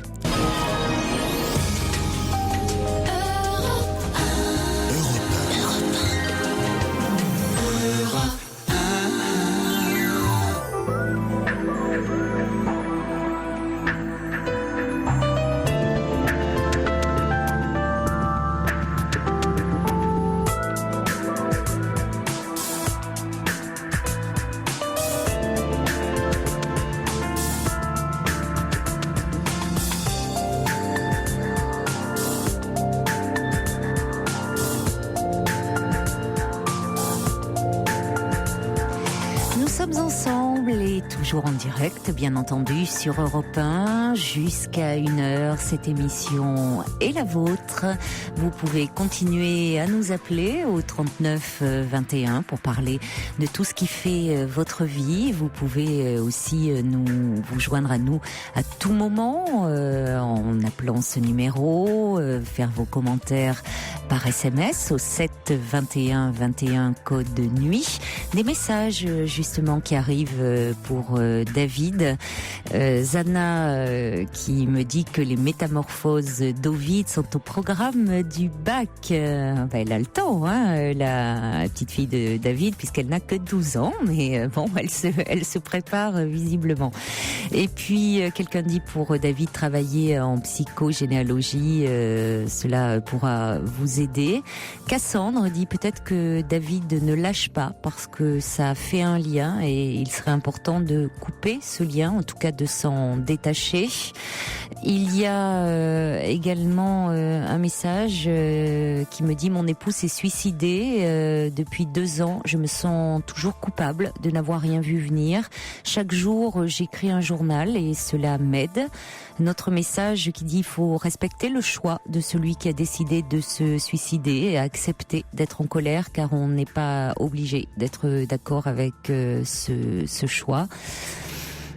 Évidemment, ça c'est toujours beaucoup plus difficile, mais on parle peu finalement de ce sentiment de colère quand il y a un mort, pas forcément d'ailleurs par suicide, elle est accentuée quand il y a un suicide, mais quand il y a un décès, souvent les enfants ressentent très fortement, ne l'expriment pas toujours, mais un sentiment de colère parce qu'il y a un sentiment d'abandon, c'est-à-dire le parent qui s'occupait d'eux n'est plus là. Donc, et on peut le ressentir aussi adulte, et c'est important de pouvoir l'exprimer. Il y a quelqu'un qui me dit: j'ai vécu la même histoire au même âge. Avec le temps, j'ai fini par accorder ce choix à mon père et du coup, la culpabilité a peu à peu fini par s'estomper. Courage à David. On va passer un petit peu de musique et puis nous accueillerons Martine tout de suite après. 39 21, 34 centimes la minute. Les filles me disaient pendant la musique qu'il paraîtrait que nous avons eu le même professeur d'anglais, Sophie et moi. Bon, c'est bien comme ça. Finalement, je me sens un petit peu moins nulle. Allez, là, Sophie est pas à l'écoute. Je crois qu'elle est dans ses cartons ce soir. On la surnomme Chanchant dans l'équipe suite à une annonce de Buena Vista Club. Et ça me fait rire, mais on se moque assez de moi, donc bon, j'étais pas la seule. J'étais pas la seule. Et oui, qu'est-ce que vous voulez, quand on a les psys sont pas très fortiches en anglais. C'est ce que j'en déduis ça. C'est complètement aléatoire ma conclusion, mais bon. Bonsoir Martine. Bonsoir Caroline. Bonsoir. Je vous entends pas très bien. Allô? Oui, je vous entends mieux. Bonsoir. Bonsoir. Oui, je tenais à parler à quelqu'un ce soir et j'ai pensé à vous appeler. Oui. Parce que je traverse à nouveau une période difficile, le rôle classique de la femme trompée. Je suis mariée depuis plus de 20 ans. Oui. Et en fait, mon mari me trompe depuis, on va dire, il y a 16 ans avec la même femme. Je m'en suis rendu compte plusieurs fois et à chaque fois, je lui ai refait confiance sans vraiment lui faire confiance. J'ai essayé et là, je me suis rendu compte qu'il était toujours avec cette femme. Mmh. Oui, c'est pas banal parce que finalement, votre mari vous a trompé assez rapidement après votre mariage, 4 ans après. Oui, en fait, on a eu les premières années sont très bien passées. Oui. J'ai eu 3 grossesses, mais la dernière j'ai eu un enfant qui a eu des gros problèmes de santé à la naissance, qui a été opéré plusieurs fois. Et c'est à ce moment-là que j'étais tellement préoccupée par mon enfant et par les visites à l'hôpital, les médecins, que c'est vrai votre couple en a pâti, oui. Ce qui se comprend, vous étiez à ce moment-là très mobilisé autour de l'état de santé de votre enfant. Oui. Il va mieux depuis, Oui, il est suivi régulièrement, mais... Oui, quand même, il a gardé... ça a été compliqué, donc... Oui, très compliqué. Oui. Donc vous avez eu 3 grossesses rapprochées dans les premières années. Voilà, oui. Alors, et vous dites, c'est ça, c'est une histoire vraiment en parallèle, ce ne sont pas des liaisons, c'est une véritable relation en parallèle, puisque cette femme est... c'est une relation à 3 finalement. Voilà, et si vous voulez, je m'en suis rendu compte plusieurs fois, et chaque fois j'ai voulu lui refaire confiance, mais sans pouvoir lui faire confiance à 100%. Donc j'étais pas, je pouvais pas être vraiment bien avec lui, parce que j'avais toujours dans la tête que il y avait cette femme entre nous. Bien sûr, oui. Et qu'est-ce qui fait alors là que vous m'appelez ce soir, puisque c'est une situation qui finalement dure depuis des années. Oui, et en fait, là, nos 3 enfants sont partis étudier à l'étranger. Oui. Et j'espérais qu'on allait pouvoir se rapprocher. Et malheureusement, je me suis rendu compte que il était toujours avec elle. Et là, je suis pas rentrée à la maison, et je sais pas, je sais pas quoi faire. Est-ce que c'est possible de lui refaire confiance, ou est-ce que c'est perdu? Enfin, je suis un peu... Moi, ce qui m'a frappé tout de suite, vos premières paroles, Martine, ont été c'est le rôle classique de la femme trompée, comme si finalement c'était quelque chose de connu, et comme si finalement vous étiez condamnée à subir, que voilà, quand on est une femme, on est trompée. D'où tout ça peut venir? Pourquoi cette idée-là? Qu'est-ce qui dans votre histoire à vous fait que au fond vous subissez cette histoire depuis des années? Parce que vous me parlez de lui, peut-on lui faire confiance? Moi, j'ai plutôt envie de vous poser la question, qu'est-ce qui fait que vous subissez depuis des années cela? Disons que j'en ai parlé à personne. J'ai gardé ça pour moi. J'ai surtout pas voulu que les enfants s'en rendent compte, ni personne de ma famille. Et donc c'est encore plus lourd à porter, quoi. Oui, c'est-à-dire comme si c'était honteux. Oui, peut-être. Oui, mais en même temps, vous voyez, dans ce côté classique, comme si, pour vous, c'était presque normal. Enfin, il y avait quelque chose de, comme si vous aviez déjà connu ça. Alors, est-ce que dans votre, je sais pas, vos parents, est-ce que vos parents, votre mère était dans une situation comme ça? Est-ce que non, pas du tout. Mes parents étaient très unis, et j'ai perdu ma mère il y a 5 ans, et mon père l'année dernière, qui ne pouvait pas supporter de vivre sans ma mère. Donc ils étaient très unis. J'ai eu une enfance, une adolescence. C'est-à-dire que votre père ne supportait pas, donc il s'est donné la mort? Non. Il s'est laissé aller jusqu'à en être malade, et donc il est tombé gravement malade et donc. C'est un couple très fusionnel, vos parents. Oui, oui. D'où vous vient cette idée alors? Parce que vous avez eu un couple comme ça sous les yeux très unis j'y reviens. Hein, alors pourquoi? Parce que c'est comme si vous, il y avait une espèce de, je vous dis, de fatalité. C'est ce que dit Marie-Claude d'ailleurs, qui pose une question: pourquoi malgré ces années de trahison, le gardez-vous près de vous?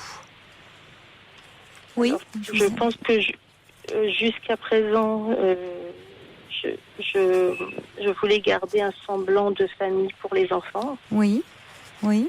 Et maintenant qu'ils sont tous partis, je me dis que pourquoi continuer à jouer, à se mentir, quoi.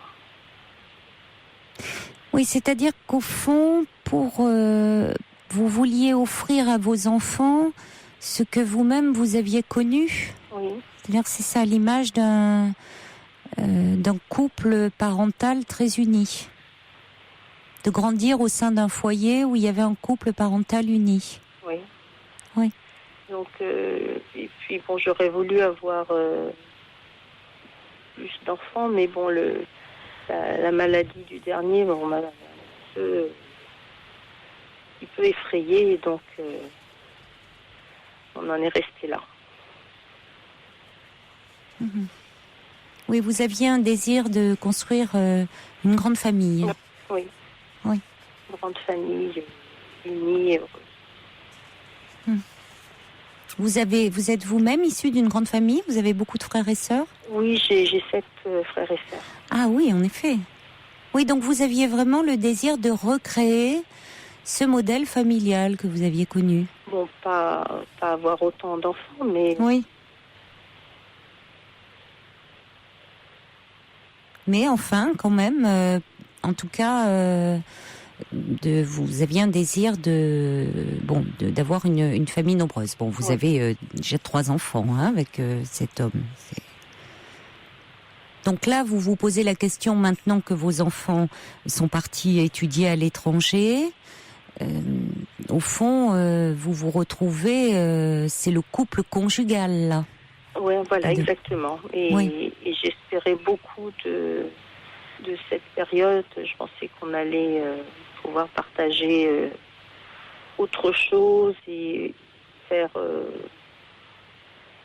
des choses qui nous rapprochent. Et là, je suis à nouveau tombée de haut. Alors j'ai un message qui arrive là, qui me dit: et lui, que dit-il? On n'entend pas sa parole. Et pour cause, parce que c'est vous qui vous exprimez, Martine. Donc c'est quand même à Martine de s'exprimer. Mais effectivement, quand vous dites qu'à chaque fois, vous avez essayé de lui refaire confiance, ça veut dire que vous avez parlé avec lui, sauf la dernière fois, là, je lui ai fait comprendre que. Je ne sais pas si c'est intentionnellement ou pas, qu'il avait laissé traîner des indices, on va dire. Oui. Et donc il m'a demandé si j'étais tombée dessus. Je lui ai dit oui. Et c'est tout. Il n'a pas cherché à discuter.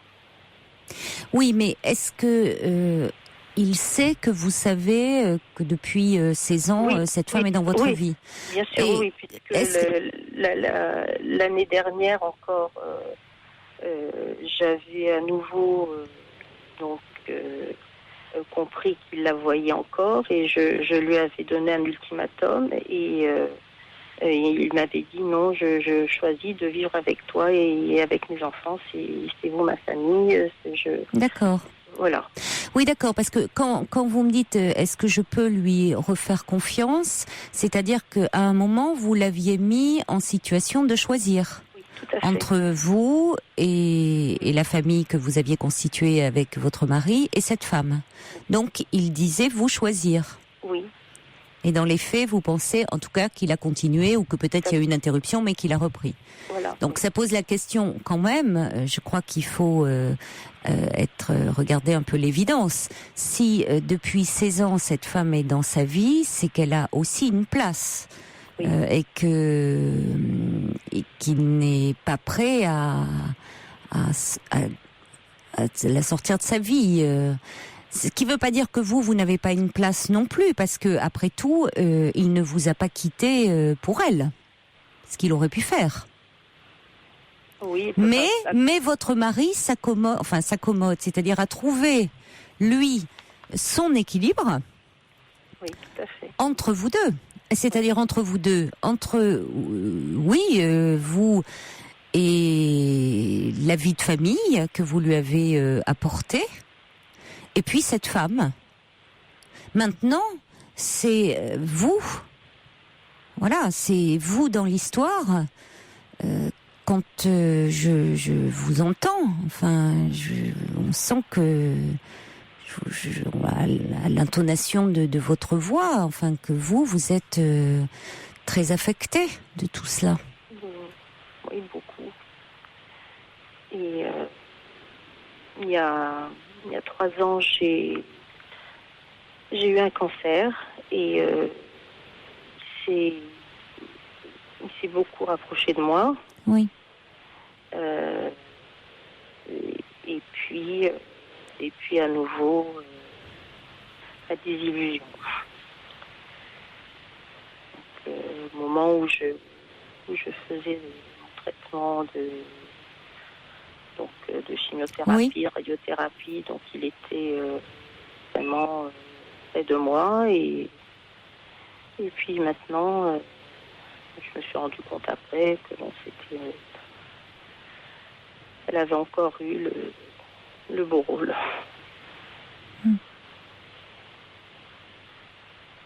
Et d'ailleurs, j'avais, dans le cadre de mon suivi sur le cancer, l'oncologue m'avait conseillé de voir un psychiatre. Oui. À qui j'avais exposé ce problème. Oui. Et qui me disait qu'il valait mieux être seul que mal accompagné. Et j'ai pas voulu l'écouter parce que je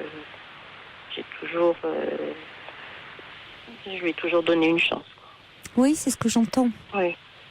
À lui ou à ce que vous avez créé avec lui, cette famille, ce couple, cette famille? C'est peut-être ce qu'on avait créé, puisque là, je me remets vraiment en question, puisque là, je n'ai plus les enfants à la maison. Oui.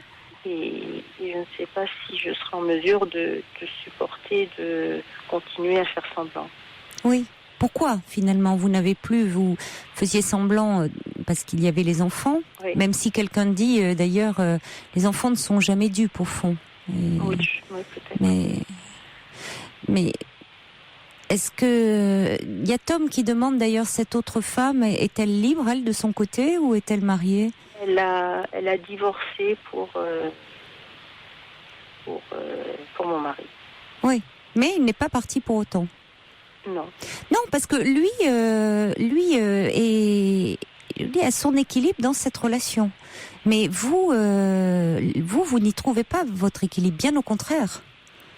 Et face à l'épreuve du cancer là que vous venez de traverser, vous avez besoin de toute votre énergie. Or, cette relation vous affaiblit. Pour ne pas dire, y a Maxime qui dit même cette relation, cet homme vous détruit, finalement, depuis des années. Enfin, ça c'est pas gratifiant, c'est pas valorisant. Vous voyez, vous dites, on l'entend dans la façon, ça vous accable, et même, au fond, vous ne pouvez pas en parler.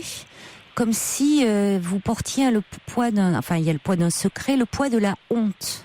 Oui, bon, oui, après tout, quelle honte? Oui, parce que peut-être que je me sens coupable quelque part de ne pas avoir su le retenir. Mais comme je vous disais, j'avais trop à m'occuper de mon enfant et... Mais bien sûr. Voilà, je pouvais pas... Mais bien sûr.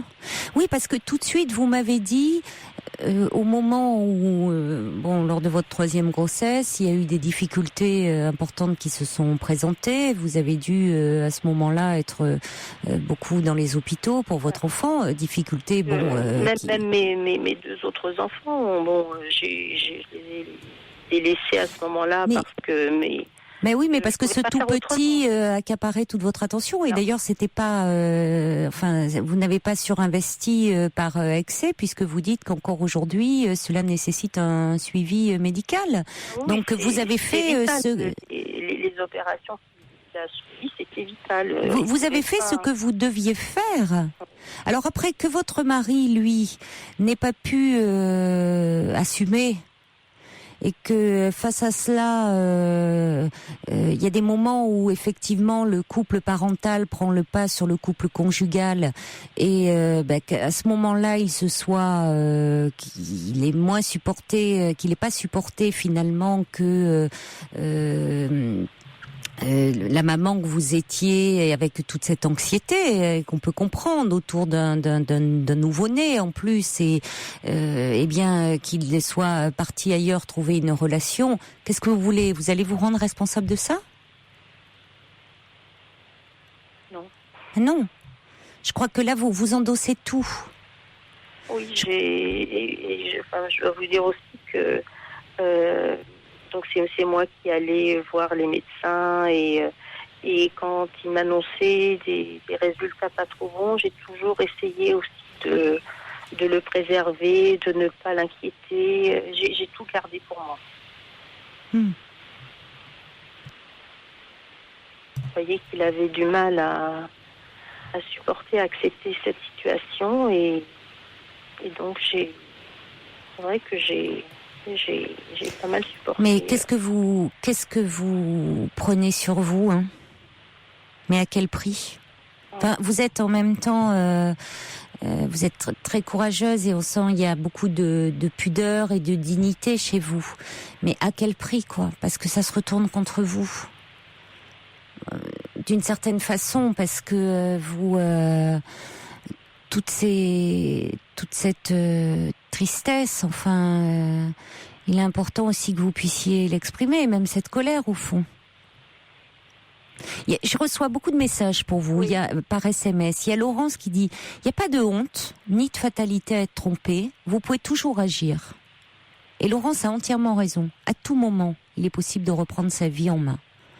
Et être trompé n'est absolument pas honteux, parce que alors je dirais pas, je vais pas banaliser ça, parce que c'est toujours une très grande blessure, mais c'est communément partagé. Mais c'est une très grande blessure.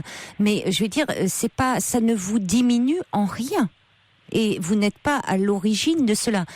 Il y a quelqu'un qui pose une question, dirait-il trop tard pour partir?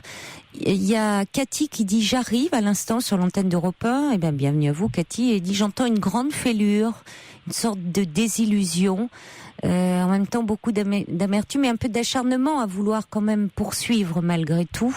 Quelqu'un qui dit, Martine, j'ai envie de vous prendre par la main, de vous dire, allons voir les belles choses de la vie, on parlerait de vous et moins de lui. First Lisa qui dit qu'elle se sauve pour se reconstruire, trop de souffrance. Notre message qui dit, c'est un mari égoïste et indigne, libérez-vous de lui. Flo qui dit, respectez votre ultimatum, ne vous abîmez pas plus, même si c'est dur, courage à vous. Et Chris qui dit, ne rentrez pas ce soir, créez un choc psychologique pour lui. Je suis pas rentrée, mais je ne sais pas où aller. Mais je pense que, oui, en même temps, il faut pas que... Où vous êtes là? Je suis dehors. Mais dehors, c'est-à-dire? Dans ma voiture. Oui, en même temps, vous n'allez pas passer la nuit dans votre voiture, hein. C'est pas non plus une solution. Hein? Vous n'avez pas, à ce moment-là, une amie chez qui aller? J'avais emporté des affaires pour aller chez quelqu'un, et puis j'ai trouvé personne. Elle n'était pas là? Non. Et vous n'avez pas rappelé, là? Non, là, je vous attendais, donc j'ai pas pu rappeler. Elle n'est pas en vacances encore, cette personne? Non. Vous pouvez essayer de rappeler. Après, vous n'allez pas passer la nuit dans votre voiture, c'est pas une solution. Autant à ce moment-là aller, quitte à prendre une chambre à l'hôtel, mais c'est pas très agréable non plus. Hein. Voyez, il vaut mieux quitter. Enfin, à ce moment-là, vous allez chez une amie ou vous allez, mais ne passez pas la nuit dans votre voiture. Hein, c'est pas l'idéal. Hein. On va accueillir Lydie France qui est avec nous au 39-21. Bonsoir Lydie France. Bonsoir Caroline. Bonsoir. Félicitations pour votre chaîne et puis votre émission et puis pour vous aussi. Merci beaucoup. Et tout le personnel, réalisateur, illustrateur sonore et merci de penser à toute l'équipe. Tout le monde est formidable. Mais alors pour cette dame, moi, il y a eu une chose, je souhaiterais premièrement qu'elle soit tenace parce que cet homme-là, lui fait du mal depuis 16 ans. C'est donc pas de la veille, hein. Oui. C'est pas avant-hier. Mais il ne faut pas qu'elle s'en aille. Mais ce qu'il y a, elle a qu'à déménager parce que cette personne, est-ce qu'elle habite loin de chez elle ou près de chez elle? Il faut qu'elle déménage, qu'elle entraîne son mari ailleurs de manière que cette femme-là ne soit pas dans l'orbite de cet homme-là. Et puis là, j'entends qu'elle vous dit qu'elle est dans sa voiture. Elle vous écoute, hein. Vous pouvez vous adresser à Martine. Hein. Oui, vous me l'avez dit, et puis vos agents me l'ont dit, votre personnel. Mais il y a une chose aussi, moi je suis pas pour qu'elle reste dans sa voiture, mais il y a une chose, elle devrait aller, je ne sais pas à quel endroit en France elle est dans la région, mais quand même il y a des hôtels qui sont corrects, elle devrait aller dans un hôtel quand même, parce qu'il y a une atmosphère quand même d'accueil. Un petit hôtel à ce moment-là agréable, mais pas dans une voiture. Elle peut quand même s'épancher quelques minutes, mais de toute façon, ce qu'il faudrait qu'elle insiste maintenant, puisque ses enfants sont grands, c'est de déménager. Alors, je sais pas où elle est en France. Ah, mais déménager avec cet homme. Ah bah oui, parce que qu'est-ce que vous voulez? Il est quand même son mari. Elle va pas laisser le pactole de la retraite de son mari à cette femme-là, vous comprenez? Mais si elle déménage dans un endroit autre, la femme ne pourra pas suivre, vous comprenez? Mais le pactole de la retraite, mais en même temps, vous savez, elle peut avoir... Il y a une chose, moi j'ai fait du droit, on ne doit jamais ni donner sa démission nulle part, ni même que ça soit douloureux pour son mari, pour elle, à l'égard de son mari, mais qu'elle déménage de quelque part. Vous voyez qu'elle reste plus dans leur vie. Oui, mais c'est une relation de 16 ans, quand même. C'est ça, depuis 16 ans. C'est pas une liaison... Parce qu'en fait, j'ai l'impression que c'est elle qui est sa femme, et moi, l'accessoire. Alors, mais pas sûr. Peut-être que là, vous faites erreur. Mais écoutez, madame, il faut que vous... Je vais vous expliquer. Moi, je suis une HSC et on est dynamique. Même il y a eu des problèmes comme ça, parce qu'il ne faut pas croire que les hommes, ils sont fidèles à leurs femmes. Ça, c'est une histoire. Vous savez, même si vous épousez un polytechnicien, il y a toujours des histoires. Alors, je vais vous expliquer... pourquoi les polytechniciens seraient plus fidèles que les autres? Centralien, n'importe quoi. Mais il y a une chose, madame, il faut être dynamique. Il faut que vous fassiez... Vous savez, on a une définition, nous, il n'est pas nécessaire d'espérer pour entreprendre ni de réussir pour persévérer. Il faut que vous soyez dynamique, mais changez de secteur d'habitation. Alors, moi, là où je vous rejoindrai, c'est-à-dire, j'aurai un point de vue un peu différent quand même du vôtre, c'est peut-être changer, déménager, mais que vous, Martine, vous preniez quelque chose ou et lui, là, votre mari serait peut-être face à un choix. Parce que ce que j'entends dans votre histoire, c'est que votre mari il n'est pas parti pour cette femme. Vous me dites que cette femme a divorcé. Oui. Il n'est pas parti la rejoindre. Que peut-être si vous bougez, finalement, il n'a pas envie de vous perdre non plus. Et là où vous vous dévalorisez en pensant que vous n'êtes qu'un accessoire, moi je pense qu'il a besoin de vous deux. Mais je pense qu'il est temps de reprendre votre vie en main et de vous reconstruire et de souffler un peu. Et en tout cas, d'agir et d'avoir quelque chose à vous et d'en parler très clairement à votre mari. On a perdu Martine. Bon, vous avez perdu Martine. Oui, on a perdu Martine, on va la rappeler. Vous voyez, il faut qu'elle soit dynamique et il faut qu'elle déménage. Mais qu'elle déménage avec son mari. Mais qu'elle aille ailleurs. Moi, je dirais pas forcément le mari parce que c'est un peu facile. Je pense que le mari, vous savez, si on veut, on peut toujours entretenir une relation. Oui, mais on verra bien parce qu'une donzelle, si c'est plus la porte à côté, vous comprenez, elle sera déjà moins gaillarde, vous comprenez. Ça, c'est certain. Mais écoutez, merci de votre point de vue, Lydie France, en tout cas du dynamisme, Caroline, vous n'en manquez pas. Oui. merci beaucoup. Au revoir. Merci. On a pu pour tout le monde. Merci Lydie France. Je crois que Martine avait plus de batterie. Si elle nous écoute, de toute façon, elle a dû remettre la radio. Martine, ne passez pas la nuit dans votre voiture parce que ça, c'est quand même très tristouné, assez déprimant. Appelez votre amie pour voir, elle a pu rentrer entre-temps, et une amie, ça peut vous ouvrir sa porte à n'importe quelle heure du jour et de la nuit. Ou sinon, aller dans un hôtel, un petit hôtel comme ça agréable, vous reposez un peu, histoire d'avoir les idées un peu plus claires demain. Et je crois parler très clairement à votre mari en disant que maintenant ça suffit cette situation. Enfin, prenez le temps. Il n'y a pas d'urgence. C'est plus ça fait 16 ans que ça dure. C'est plus à quelques heures près.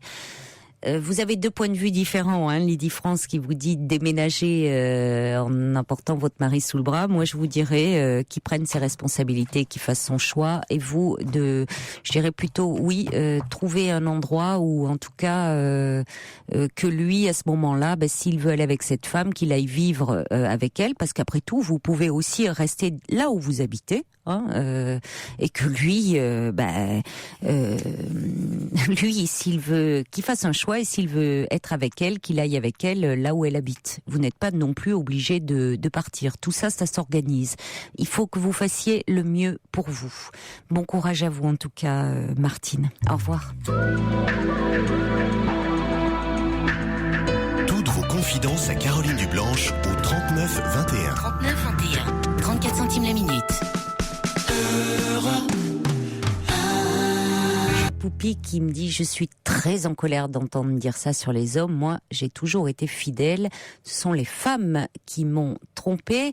Et puis un autre message qui me dit: drôle de discours moralisant. Il y a des hommes qui... J'ai pas la suite. Je sais pas pourquoi. Il y a des messages qui ne parviennent pas au bout.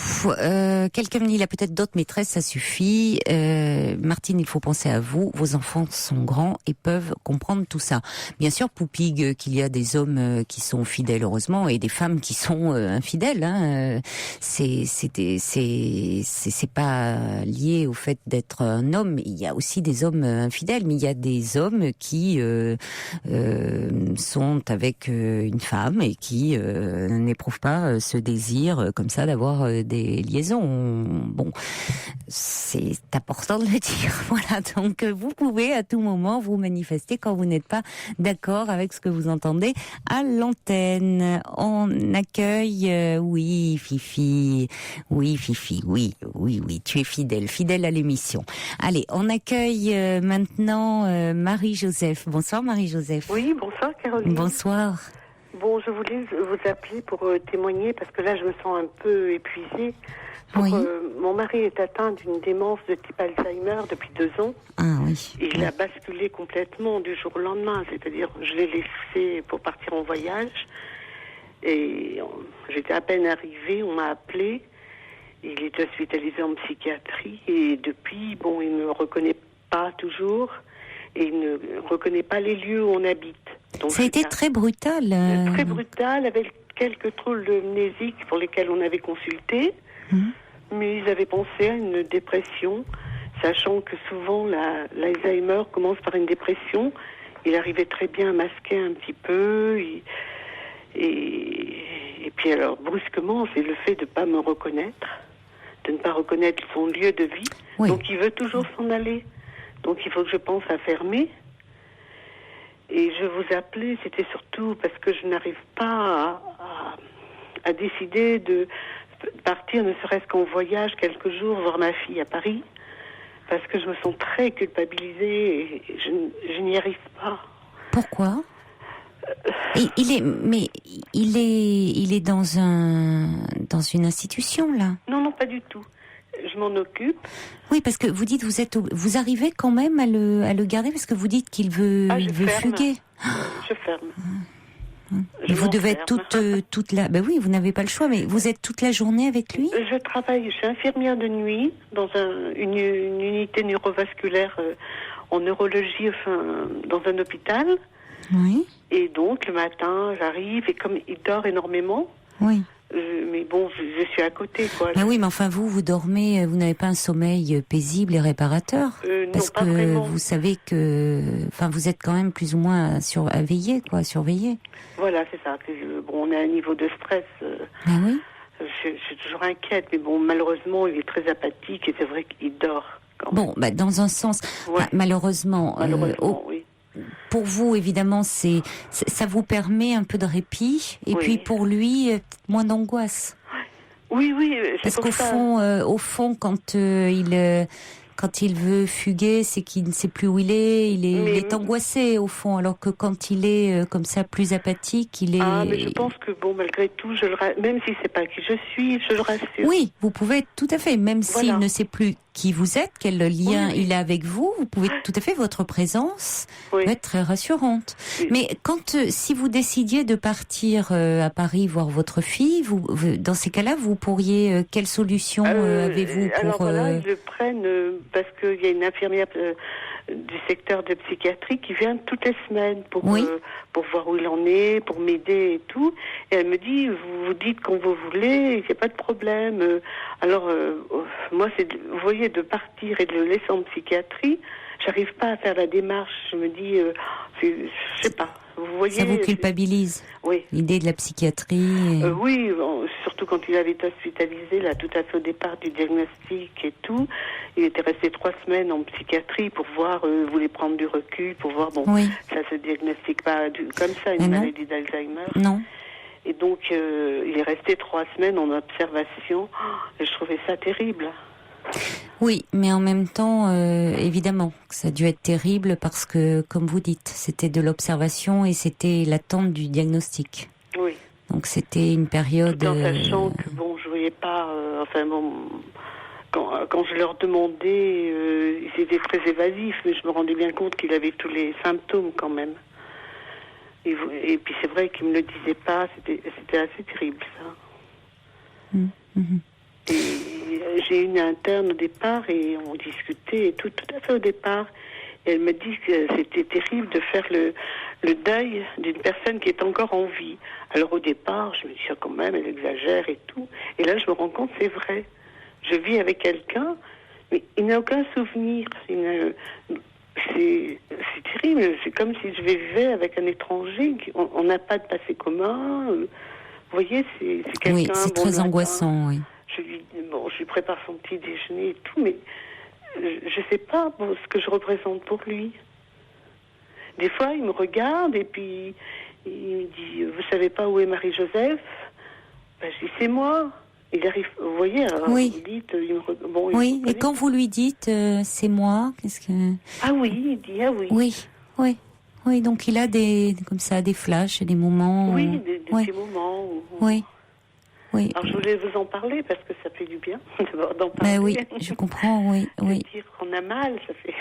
Oui, c'est très angoissant, hein, cette maladie, comme vous dites, au fond, d'être auprès de quelqu'un qu'on aime, avec qui on a tant de souvenirs communs et qu'on ne peut plus partager. Hein. Il y a cette frontière comme ça.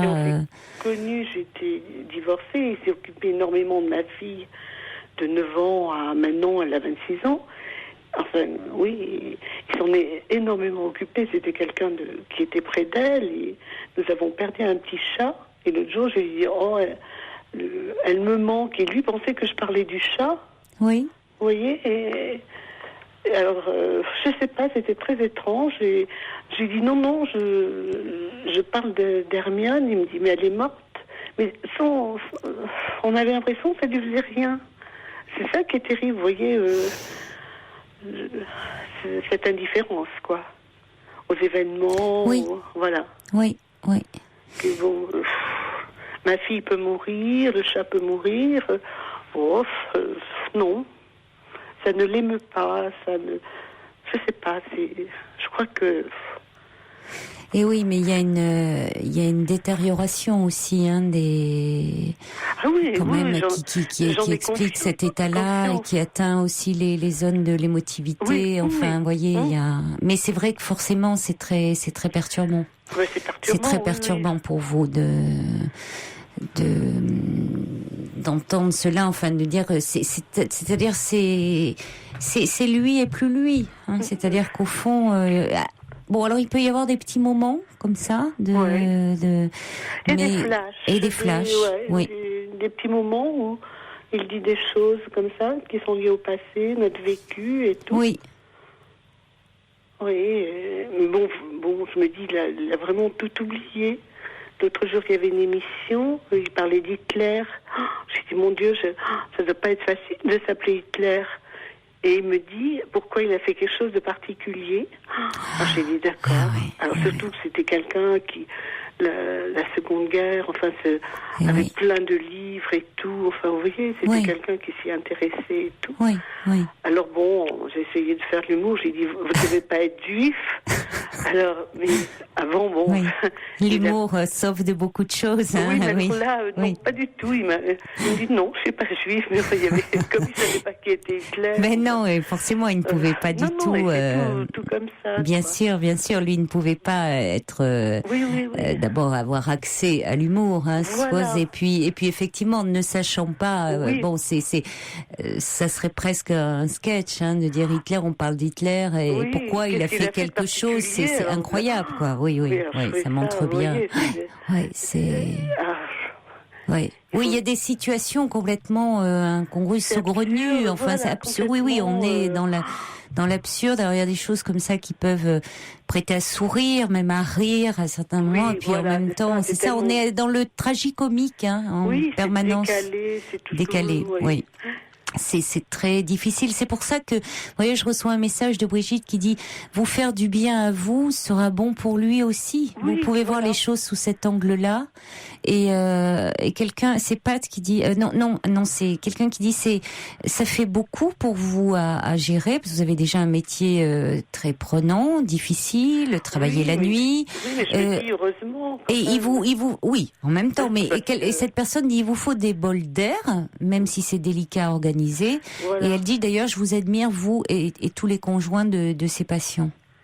Donc c'est vrai qu'il vous faut des temps de répit. Il vous faut, je suis d'accord avec ces deux personnes, il vous faut des moments où vous avez besoin aussi de vous ressourcer. Et donc aller voir votre fille à Paris ou faire d'autres choses, c'est pas l'abandonner, le délaisser. C'est vraiment aussi pouvoir vous un peu souffler, vous ressourcer et finalement. Vous lui apporterez aussi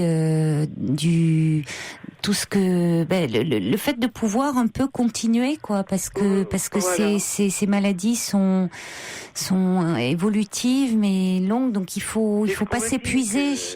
Alors il y a quelqu'un qui dit aussi où on en avait parlé dans une émission, il y a des groupes pour les conjoints de ces malades. Vous pouvez joindre l'association France Alzheimer parce que vous dites ça fait du bien d'en parler, c'est important je crois. Enfin, je sais pas que je crois, je pense que on a eu des témoignages ce soir-là de personnes qui nous disaient qu'elles trouvaient beaucoup de réconfort dans ces groupes de parole, de pouvoir échanger à propos de leur quotidien, de ce qu'elles vivaient. De voir que c'est pas de l'abandon, mais c'est pour nous permettre d'aller plus loin. Pas du tout.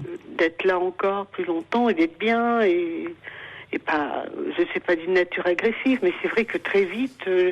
Vous dites, ça agace, vous dites, mais c'est pas possible, il le fait exprès et tout, je voudrais quand même rester bien avec lui, en fait, ne pas être agressive. Mais vous savez, je crois que c'est normal, que vous ayez par moment vous-même une certaine ambivalence dans les sentiments. On l'a en temps ordinaire, même avec les gens que l'on aime. Il y a des moments où on les aime et puis il y a des moments où ils nous agacent. Donc, face à une personne qui à la fois nous est aussi très proche, mais qui aussi nous devient étrangère de fait de sa maladie. On est désarmé, angoissé, donc l'angoisse peut aussi créer de l'agressivité. Donc vraiment, voyez, il faut pas vous en vouloir de ça. Et justement, je crois que dans ces groupes de parole, tout ça est évoqué. Et c'est important de se dire, je suis pas seule à ressentir tout cela. On se sent moins seul parce que le quotidien est quand même très éprouvant. D'ailleurs, pour conclure, il y a Sophia qui dit je n'ai que 20 ans. Je ne connais cette maladie que de loin, mais votre témoignage me touche beaucoup, dit-elle. Ouais. Donc allez voir un peu votre fille, elle sera ravie de vous accueillir. Vous y viendrez quelques jours dans la capitale comme ça, et puis vous vous ressourcerez un peu. D'accord. Je vous remercie, Caroline. Mais bonne nuit, Marie-Joseph. De discuter un peu. Bon courage. Merci. Au revoir. Et bonne continuation. Au revoir, Merci beaucoup. Au revoir. C'est le nouveau Louis Chédid, ça pourrait être l'indicatif de cette émission. Tu peux compter sur moi et vous pouvez compter sur nous. Nous serons là dès demain à 23h. Très belle nuit à vous, faites de jolis rêves.